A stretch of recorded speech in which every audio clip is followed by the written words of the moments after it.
the standard answers in textbooks. Actually, it is not the only correct answer when it comes to the law of inertia. The first thing that comes to mind is Newton, of course, and also the earlier Galileo.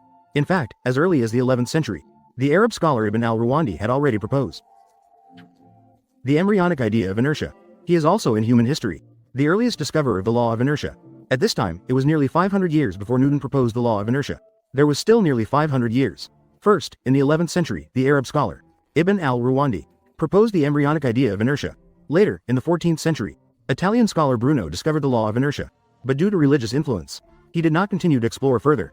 During the 16th century scientific revolution, Galileo began a series of important experiments on inertia to derive the law of inertia.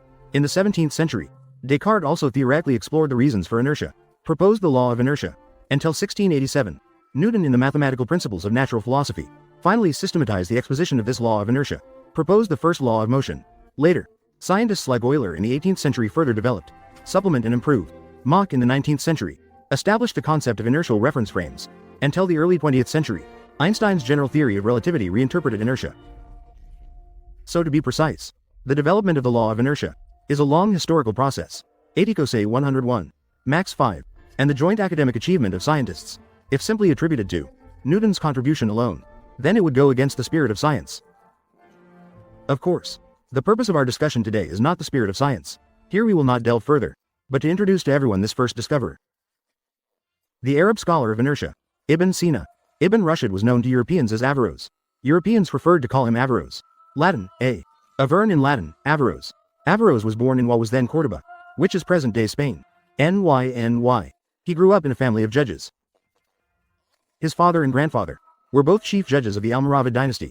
In his early years, like most Muslims, he studied the teachings of Muhammad, as well as philosophy, law, and linguistics.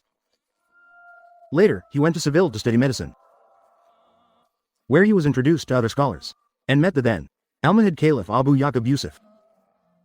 Yusuf himself was also a lover of philosophy, so they hit it off immediately, and provided ample research opportunities. After that, Averroes, he began to write a large number of philosophical works related to science. Until 1195, Avicenna's rationalist tendencies in his works angered the successor caliph who adhered to orthodox Islamic philosophy. Most Islamic jurists at the time also strongly condemned him. Later he himself was exiled. His works were also nearly destroyed. He passed away in just 2 years. According to current academic research, Avicenna completed a total of 28 philosophical works. Medical works 20, legal works 8, theological works 5, literary works 4. In addition, he had a large number of commentaries on Aristotle, and commentaries on Plato's works, as well as covering logic, physics, psychology, mathematics, music, several short articles in the fields of geography, astronomy, and others. It can be said that Avicenna, he is a typical encyclopedic philosopher. The reason he can study so many fields is closely related to his deep influence by Aristotle. In his early academic experience, Avicenna once accidentally observed a star that cannot be seen in the Spanish region. Although he did not use scientific observation methods, Avicenna firmly believed Aristotle's claim that the world is round is a truth. Faced with such outstanding reasoning ability, Avicenna was deeply impressed. He called Aristotle the greatest genius in human history. It is precisely because of Aristotle's influence on him that he began to study and annotate his works. With the increasing frequency of the Crusades, these works followed the majority. The academic achievements of the Arab world were transmitted to Western European society. However, Avicenna's rationalist views were distorted by many at the time into a notorious form of double truth theory, where two completely incompatible assertions could somehow both be considered true. For example, the creation of the universe and the world, where explanations from both religion and science could coexist. Even though he himself never expressed such extreme views, his critics attributed this extreme view to him. His teachings blamed him for this extreme perspective. As early as the year 1270, the University of Paris took the lead in banning the dissemination of Avicenna's teachings. 7 years later, the Catholic Church decreed that no university should teach his works. Another 7 years later, the Pope ordered all his works to be publicly burned.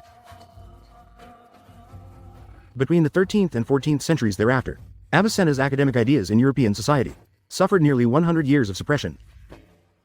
Until the late Renaissance, European scholars began to rediscover its value, discover the true meaning of its theories, Next time, let's explore together the original spirit of the Avicenna doctrine. Clarify the history of these nearly 100 years. What are the reasons behind it? Follow me to understand philosophy in simple terms. Friends, see you next time.